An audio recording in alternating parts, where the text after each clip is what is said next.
Bienvenue sur votre émission Si on en parlait qui reçoit aujourd'hui le ministre d'État, M. Mamou Cissé, leader du PSD Djantbi. M. Cissé, merci d'avoir accepté notre invitation. L'actualité, vous le savez, il y a le retour de Talla Sylla, leader politique, qui propose un référendum sur la candidature du président Abdoulaye Wade. Qu'est-ce que cela vous inspire? Tout d'abord, je tiens à vous remercier pour cette invite. Dire que aussi je suis agréablement surpris de voir tout le matériel et tout ce qui se passe à TFM. Ceci étant dit, la question que vous me posez, je respecte le point de vue de Talla Sylla. Cependant, je peux ne pas le partager pour différentes raisons. Nous sommes déjà à 90 jours de ces élections. Et ensuite, je pense que ce qu'il y avait à régler, à être réglé, il n'en reste qu'une, c'est-à-dire la saisine du Conseil constitutionnel pour valider les candidatures qui lui seront proposées. Donc, je respecte le point de vue de Talla Sylla, mais je ne partage pas. Oui, mais Talla Sylla estime que, comme beaucoup de Sénégalais, puisque la candidature du président Abdoulaye Wade pose polémique, il y a des constitutionnalistes qui disent qu'elle n'est pas valable, d'autres défendent un point de vue contraire. Est-ce qu'il ne faudrait pas demander aux Sénégalais aujourd'hui qu'est-ce qu'ils pensent de la candidature? Comme ça, la question sera tranchée. Mais Alsan, c'est encore une fois ce que je dis. Cela suppose donc différer les élections. Le président de la République a convoqué déjà le corps électoral. Les gens sont prêts à aller. Et toutes les mesures et toutes les dispositions ont été prises pour permettre aux Sénégalais d'aller voter en février. Donc, à 90 jours de ces élections-là, demander à ce qu'il y ait un référendum. D'abord, nous n'avons pas cet argent-là. Ensuite, à supposer même que cela soit, mais je ne vois pas la pertinence aujourd'hui de poser la question. Mais une république fonctionne dans les règles de l'art. Il y a aujourd'hui qu'on a conféré cette responsabilité de valider ou d'invalider les candidatures à une institution. Et donc, c'est à la Constitution du Sénégal. Essayons, Alassane, de respecter d'abord les fondamentaux de notre Constitution. La Constitution confère, pour le cas d'espèce, au Conseil constitutionnel l'appréciation de tout cela. Mais écoutez, attendons que ce Conseil constitutionnel se prononce là-dessus. Un Conseil déjà sous pression, parce que certains partisans du président Abdoulaye Wade pensent que le Conseil doit valider sa candidature, d'autres ont d'autres positions contraires. Le Conseil constitutionnel semble être entre le marteau et l'enclume. Mais heureusement que ces 5 sages, et c'est pas un vain mot de le taxer de 5 sages, de les qualifier de 5 sages, auront toute la sérénité pour apprécier et lire le droit, rien que le droit. Et maintenant, on peut comprendre que les partisans de la majorité puissent dire qu'il n'y a pas d'autre possibilité que de valider la candidature du président de la République, dans la mesure où l'appréciation qu'ils font de ces textes-là dit qu'il n'y a pas de rétroactivité et que notre candidat est dans son bon droit pour se présenter. D'autres, je les comprends, puisqu'ils sont dans l'opposition, c'est de bonne guerre qu'ils puissent invoquer cela. Mais Alsan, j'ai eu à le dire récemment au Parcelles Assainies. Mais je suis un lutteur, je sais pertinemment que Alassane Samba Diop, qu'il vente, qu'il pleuve, qu'il neige, je vous battrai parce que le jour où on sera à l'arène, mais je n'ai pas besoin, en toute bonne foi, de vous déclarer persona non grata ou de dire que vous n'allez pas compétir parce que simplement, ça peut nous déranger. Ils crient partout qu'ils ont une majorité au Sénégal, nom de Dieu. Laissons au Conseil constitutionnel ou allons en compétition. Parce que au moins, ce qui m'est sûr et certain, c'est que ces élections seront transparentes et démocratiques. Ce n'est pas pour rien que les partenaires extérieurs, notamment l'Union européenne, a été impliquée dans tout le processus. Ça va être les élections les plus transparentes et les plus démocratiques que le Sénégal n'ait jamais vécues. Alors faisons confiance au peuple sénégalais et nos guides aussi pour tempérer. Parce que nous sommes aujourd'hui dans un système, un environnement international, où forcément des impacts négatifs ou positifs peuvent influer sur le devenir du pays. Nous sommes un pays sous-développé qui a énormément d'urgences à régler. Les investisseurs directs étrangers risquent de ne pas venir parce que on est avec des jusqu'au boutistes, des gens, des va-t-en-guerre qui risquent aujourd'hui de nous créer plus de problèmes qu'il n'en faut. Rendez-vous compte aujourd'hui que cette crise-là n'est pas spécifique au Sénégal. En France, aujourd'hui, il y a 3 millions de mal lotis, dont 700 000 non logés. Je parle de la France, qui est un de nos partenaires stratégiques. Aujourd'hui, en Espagne, il y a 3 chômeurs sur 10 Espagnols. Les Espagnols empruntent aujourd'hui sur 10 ans à plus de 8,75%. C'est-à-dire les mêmes taux, sinon plus que le Sénégal.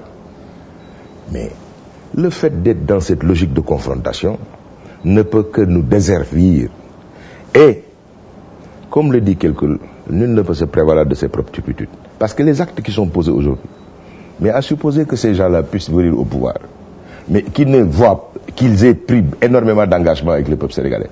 Mais avec quoi ils vont financer tous ces engagements-là? Si la défiance est de mise, parce que les investisseurs arrêtent de le faire.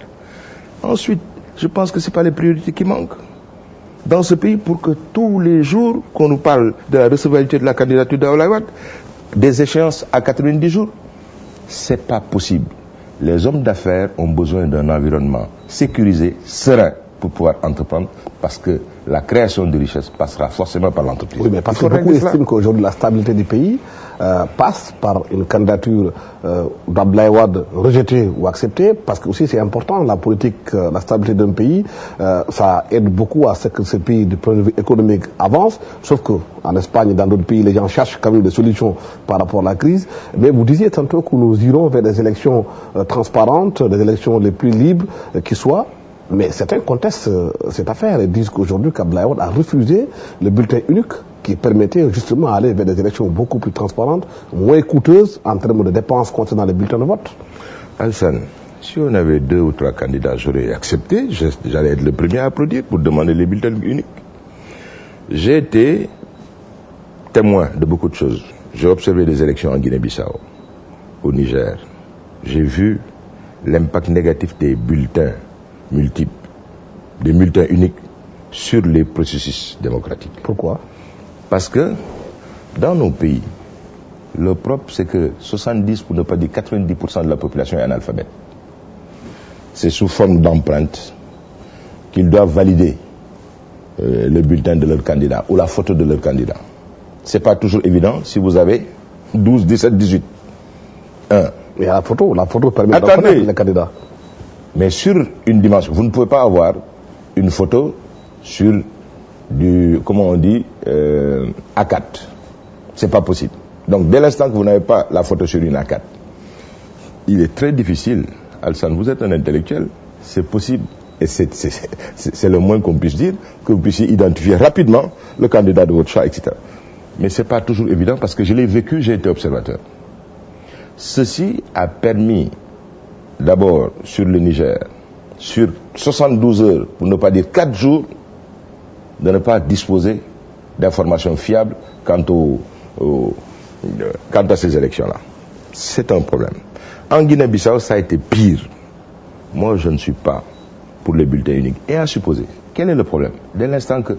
Mais voyez-vous, la couverture médiatique que vous avez faite lors de ces élections municipales, et même présidentielles, ont permis à ce que les Sénégalais puissent avoir en temps réel la totalité des informations partout. Mais c'est à ce moment-là, et à ce moment-là seulement, qu'il faudra faire confiance aux Sénégalais. Et ils auront à se prononcer comme il se doit. L'autre interrogation que vous disiez tout à l'heure, nous sommes dans un environnement où effectivement, ces élections, parce qu'ils auront un impact et une influence sur notre devenir, d'autres ont tout intérêt aujourd'hui à être dans cette logique de contestation. Mais qui a intérêt aujourd'hui à brûler le Sénégal? C'est peut-être ceux qui ont des échéances immédiates. Le Sénégal, qu'on le veuille ou non, vivra au lendemain de février. Ce Sénégal-là ne nous appartient pas, nous l'avons emprunté à nous, aux générations futures.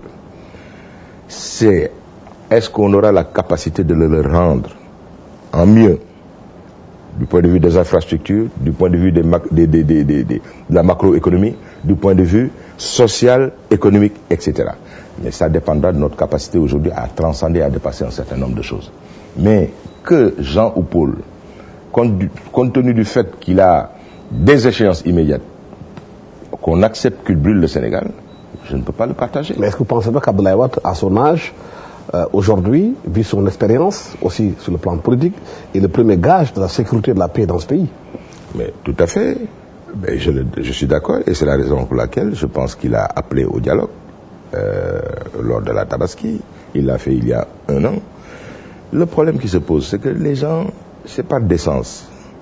Je ne suis pas d'accord qu'on me dise, oui, il faut. Et je pense que s'il est têtu comme moi, il n'acceptera jamais qu'on lui mette un couteau à la gorge. La liberté de penser et de ton est quand même, fait partie intégrante de l'individu. Moi, il y a des choses que je ne peux pas accepter. Et au nom de quoi devrait-on se réveiller pour décréter que Alassane Samba Diop ne passera plus aujourd'hui à TFM? Parce que je l'aurais décidé. Ça veut dire quoi? Nous sommes en démocratie. On a déjà s'appuie sur la loi. Il parle de la loi. Mais cette loi-là, on l'interprète comme on veut. Et selon le camp où on est. C'est la raison pour laquelle, dès l'instant que tout le monde s'est prononcé là-dessus, et tout le monde a pensé que son candidat était dans les bonnes dispositions, mais laissons maintenant l'arbitre lire le droit. Mais quand même, si vous avez des constitutionnalistes qui ont travaillé sur le projet, qui ont rédigé la constitution avec le président Abdoulaye Wade, comme le professeur Babacar Gueye, qui est connu, reconnu dans le monde comme étant l'un des grands constitutionnalistes de ce pays, Pape Dembassi, qui a travaillé avec lui, qui a rédigé la constitution avec lui, et tous disent que sa candidature n'est pas valable. C'est quand même des gens qui ont écrit la constitution avec le président. Mais c'est pas... Je ne peux pas aujourd'hui me fier à leurs propos pour en faire vraiment ma bréviaire ou une Bible.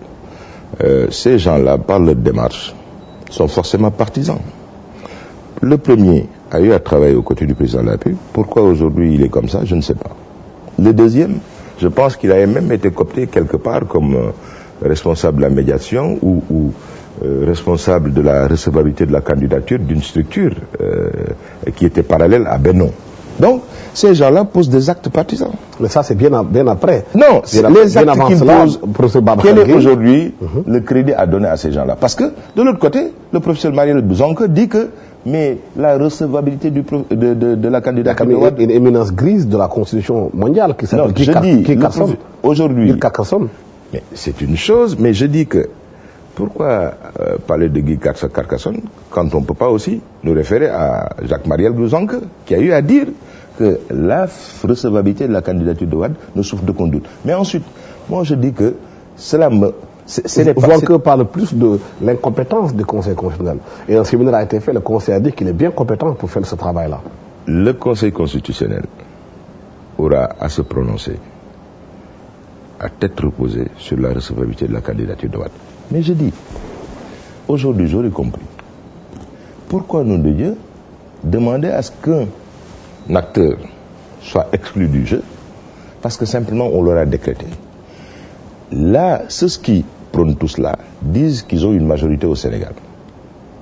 Mais attendons ces élections pour voir qu'il y a réellement la majorité au pays. Est-ce que vous pensez, Mamour Cissé, qu'il est raisonnable, à 90 ans, de vouloir briguer le suffrage des Sénégalais où il y a plus de 55% ou de 70% de jeunes? Vous savez, je vais vous dire une chose. Par décence, ça me gêne de parler d'âge. Mais pour le cas d'espèce... On en parle parce qu'on gère un pays. Mais pour le cas d'espèce, je vois, moi celui que je vois aujourd'hui, en l'occurrence le président Abdoulaye Wade, c'est même peut-être même un peu malaisé de le dire, a un rythme, une capacité aujourd'hui intellectuelle qui me pose problème. Il a une suite dans les idées. Il a des réminiscences qu'un homme de son âge ne peut pas forcément avoir. Le trou de mémoire aussi. Mais comment? Hier ou avant-hier, j'avais une réunion, je l'ai oublié parce que simplement, j'avais pas mon secrétariat pour m'informer de telle ou telle chose. L'erreur est humaine, encore moins. Le problème ici, c'est qu'on gère un pays avec 12 millions d'habitants. C'est pas un secrétariat, c'est un pays qu'on gère. Mais heureusement que c'est pas un individu qui gère un pays. Et puis un président de la République définit les grandes orientations du pays. Et il appartient maintenant à un gouvernement, en l'occurrence le Premier ministre et ses démembrements, de faire le travail qu'il faut. Vous définissez les grandes orientations, vous arbitrez. Mais vous n'avez pas. Mais heureusement qu'on n'a pas un président qui est là H24 pour faire tout le boulot des autres. Mais c'est ce qui se passe avec un régime présidentiel comme le Sénégal. Non. Où le président décide de tout. Au contraire. Je vous donne une anecdote. Je vous raconte une anecdote. Mais aujourd'hui, beaucoup de gens pensent que le président Abdoulaye Wade peut, du jour au lendemain, faire venir Alassane Samba Diop et lui signer un chèque de 80 milliards de francs CFA. La signature aujourd'hui du Sénégal appartient au ministre de l'économie et des finances.